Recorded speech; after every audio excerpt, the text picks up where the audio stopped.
Transformasi bambu menjadi warisan, bisnis yang unik dan nilai budaya yang tinggi. Kewirausahaan 1KJ 102. Dosen Desi Prastiani, C.MM. Sebelumnya, perkenalkan anggota kelompok kami, Francisca dan Alsyabila Lestiara Wibowo. Hasil wawancara dan karya Tergantung wirausahawan. permintaan keluarga.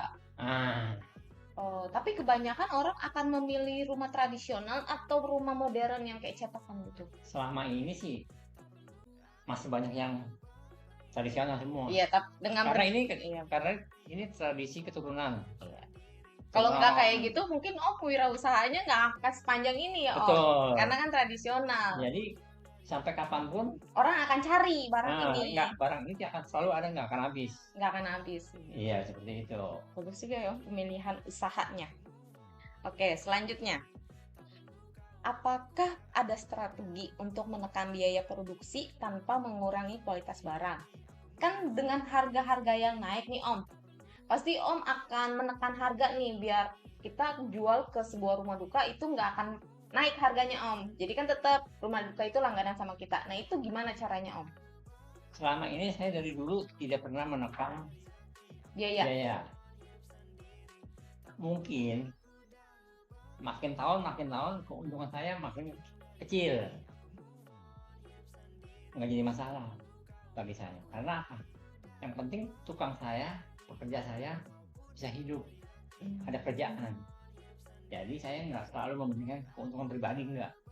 Malah saya selalu bikin barang mau pakai barangnya yang kertasnya yang jauh yang lebih bagus, lebih premium berarti kualitasnya. Yang lebih bagus, nggak seperti orang-orang. Karena saya lihat kalau dibikin kertasnya bagus, kan dilihatnya bagus, kita juga senang. Jadi keuntungan pribadi secara finansial itu nomor sekian lah bagi saya.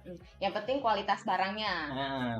Kesimpulan dari kelompok kami. Pada kali ini saya akan membahas tentang kewirausahaan dengan judul Transformasi Bambu Menjadi Warisan Bisnis yang Unik dengan Nilai Budaya Tinggi. Dari narasumber yang telah saya wawancarai, saya diberikan wawasan yang sangat mendalam tentang usaha pembuatan rumah-rumahan untuk adat Chinese dari bahan dasar bambu. Dari cerita narasumber, ada beberapa poin penting yang bisa dibahas pada video kali ini. Yang pertama, inspirasi dan awal usaha narasumber memulai karir ini adalah lahirnya dari warisan keluarga, terutama dari ayah yang telah bekerja di sebuah rumah duka di daerah Jakarta. Kurang lebih beliau sudah bekerja di tempat tersebut selama 50 tahun. Dukungan keluarga dan pengalaman dari generasi sebelumnya sangat berperan penting dalam berkelanjutannya bisnis ini. Lalu, bahan baku tradisional yang diambil dari sebuah bambu tetap menjadi bahan utama karena fleksibilitasnya, daya tahan, serta sesuai dengan tradisi. Bahan lain seperti kertas kado, kertas koran, HVS, dan lem tradisional dari sagu juga digunakan untuk mempertahankan keaslian produk. Keunikan desain ini meskipun ada inovasi kecil, desain rumah-rumahan ini tetap mengikuti bentuk tradisional yang sudah ada sejak lama. Namun mereka tetap terbuka terhadap permintaan khusus dari pelanggan. Misalnya kalau ada customer yang datang langsung, narasumber mengatakan tetap akan memproduksi permintaan dari pelanggan tersebut dengan harga yang sudah ditetapkan, tanpa mempengaruhi nilai jual kepada rumah duka utama yang sudah menjadi langganan lama. Selanjutnya, strategi penjualan dan pasar. Narasumber mengatakan bisnis ini berkembang melalui kerjasama dengan rumah duka sebagai pasar utama. Selain itu, mereka juga melayani konsumen individu yang ingin pesanan khusus yang ternyata lebih menguntungkan. Ternyata ketika ada customer datang ke tempat produksi pembuatan rumah-rumahan tersebut, narasumber mengatakan akan mematok harga sesuai dengan kerumitan yang diminta oleh pelanggan. Biasanya seperti jet ski atau mesin jahit, itu customer akan meminta untuk dibuatkan. Maka itu akan menjadi nilai lebih untuk tempat produksi tersebut. Tentunya dengan kesepakatan bersama berapa lama penggunaan waktu yang akan diberikan oleh tukang kerjanya untuk memenuhi keinginan para pelanggan. Selanjutnya ada tantangan dan persaingan. Saya menanyakan bagaimana tantangan persaingan di dunia usaha sekarang. Namun menariknya, pemilik usaha ini tidak menganggap kompetitor sebagai ancaman, tetapi sebagai rekan kerja yang bisa saling membantu, namun ia tetap menjaga kualitas dan kejujuran sebagai prinsip utama. Dari hasil wawancara dengan narasumber, saya juga melihat sebuah etika bisnis yang sangat luar biasa dari narasumber tersebut. Contoh halnya, narasumber mengatakan jika ada kompetitor lain yang kekurangan barang, maka kompetitor tersebut akan mengunjungi narasumber saya ini, lalu akan meminta untuk dijual kepadanya. Jikalau kata narasumber saya, kompetitor ini baik, etikanya, mempunyai sopan santun dan jujur, tidak nakal di dalam berjualan, maka narasumber saya mengatakan saya akan jual gitu. Lalu jika narasumbernya menurut saya nggak bagus, saya nggak akan jual. Ternyata narasumber yang telah saya wawancara ini mempunyai etika bisnis yang luar biasa. Lalu adaptasi dengan tren modern.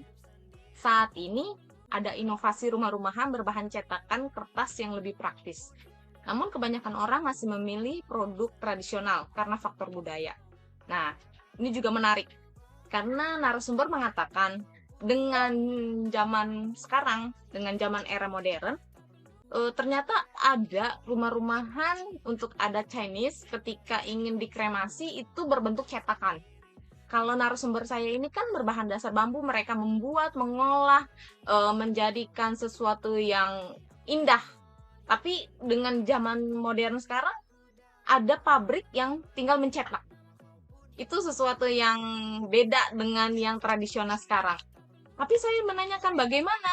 Lalu kata narasumber bilang katanya, kalau masih ada keluarga yang ingin produk-produk tradisional dibanding dengan modern. Ternyata tradisional sekarang tidak mengikuti era sekarang. Menurut saya, banyak keluarga-keluarga yang masih mempertahankan nilai-nilai tradisional. Walaupun barang-barang modern sekarang cukup bagus, canggih, tapi tetap yang dicari adalah yang tradisional. Lalu selanjutnya menekan biaya tanpa mengorbankan kualitas. Meskipun harga bahan naik, narasumber lebih memilih menjaga kualitas daripada menekan biaya produksi, karena ia mengutamakan kesejahteraan pekerjanya. Nah, narasumber mengatakan, memang zaman sekarang banyak harga-harga naik. Mengikuti harga pasar tentunya dia sangat kewalahan. Tapi bagi dia mementingkan kepentingan sendiri tidak bagus. Maka dari itu dia memilih untuk memperkecil nilai keuntungan asalkan karyawannya tetap bekerja. Dengan adanya banyak pesanan dari rumah duka atau dari konsumen, maka para tukangnya tetap kerja gitu. Sangat luar biasa narasumber yang setelah saya wawancara ini, karena dia tidak mementingkan kepentingan pribadinya. Selanjutnya, saya menanyakan bagaimana dampak pandemi pada saat COVID kemarin. Pandemi COVID-19 tidak terlalu berdampak buruk, karena mereka tetap bisa beroperasi, meskipun dengan perubahan pola distribusi langsung ke kuburan. Jadi kemarin pada saat pandemi, banyak rumah duka yang mempersingkat prosesnya. Karena social distancing, maka pihak rumah duka langsung menyarankan pihak keluarga membakarnya di rumah duka atau tempat kremasi. Tentu saja itu sangat membuat narasumber lebih cepat, efisien waktunya. Jadi tidak perlu membuang-buang waktu. Karena pihak rumah duka atau pihak konsumen akan konfirmasi dengan narasumber saya untuk diantarkan langsung ke rumah duka atau tempat kremasi tersebut. Selanjutnya, logistik dan pengiriman. Barang dikirim dengan sangat hati-hati, terutama untuk pengiriman jarak jauh seperti ke Cilacap. Perlindungan terhadap hujan menjadi perhatian utama dalam pengemasan. Karena bahan dasarnya bambu dan kertas, itu masalah utamanya adalah hujan. Ketika hujan besar, wah, saya mengatakan, bagaimana itu narasumber? Lalu kata dia, saya cukup membawa tambelan. Tambelan dalam versinya itu maksudnya secari kertas atau beberapa helai kertas yang jika nanti kena rumah-rumahan tersebut bolong, maka orang yang mengirimnya akan menambal sehingga tidak bolong. Lalu saya tanya, kenapa nanti akan jadi jelek dong? Untungnya pihak keluarga itu mentolerir hal tersebut karena mereka tahu kalau musim hujan itu sangat kewalahan dalam proses pengiriman barang tersebut. Lalu dari wawancara ini terlihat bahwa bisnis ini memiliki fondasi yang kuat dalam budaya dan tradisi, serta dijalankan dengan prinsip yang sangat baik, seperti menjaga kualitas, loyalitas karyawan, dan menjalin hubungan baik dengan pelanggan maupun pesaing. Jika ingin mengembangkan usaha ini lebih jauh, mungkin bisa dipertimbangkan untuk masuk ke pasar ekspor atau mengembangkan inovasi yang tetap mempertahankan nilai tradisionalnya. Jadi dari wawancara ini terlihat bisnis ini memiliki fondasi yang kuat dalam budaya dan tradisi. Walaupun di era zaman sekarang mengikuti tren yang ada, tentunya barang-barang tradisional akan mudah tergerus. Namun narasumber mengatakan sangat bersyukur di era sekarang masih bisa bertahan dengan usaha tradisionalnya. Sangat luar biasa. Perlunya ada, menurut saya, narasumber harus lebih kreatif lagi di dalam usahanya, seperti memiliki bisnis online, memiliki jangkauan yang lebih luas agar bisa keluar kota. Tidak hanya di Jakarta, walaupun pengiriman pernah paling jauh itu di daerah Cilacap. Tetapi menurut saya bisnis ini kalau difokuskan dan lebih diutamakan pasarnya, bisa menjadi sesuatu yang lebih bernilai. Hai guys, selanjutnya pesan yang bisa diambil dari wawancara kewirausahaan sebagai berikut. Merintis usaha dari nol hingga mencapai kesuksesan di era globalisasi mengajarkan banyak hal yang berharga. Selain satu pelajaran utama adalah pentingnya memiliki keyakinan dan visi yang jelas sebagai fondasi dalam menghadapi tantangan. Ketekunan menjadi kunci karena kesuksesan seringkali datang setelah melewati berbagai kegagalan. Di tengah perubahan yang cepat dan kemampuan untuk beradaptasi dan terus belajar sangat penting agar tetap relevan dan kompetitif. Selain itu, memahami kebutuhan pelanggan serta membangun jaringan yang kuat dengan sesama pelaku usaha dapat membuka peluang baru dan memperkuat bisnis.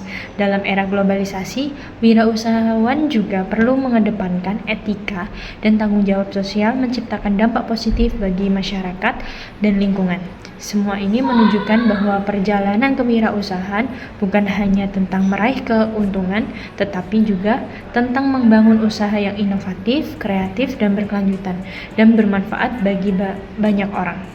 Oke guys, terima kasih sudah menyempatkan menonton video ini. Semoga kita bisa ketemu lagi di tugas mata kuliah lain ya. See you at the next level guys.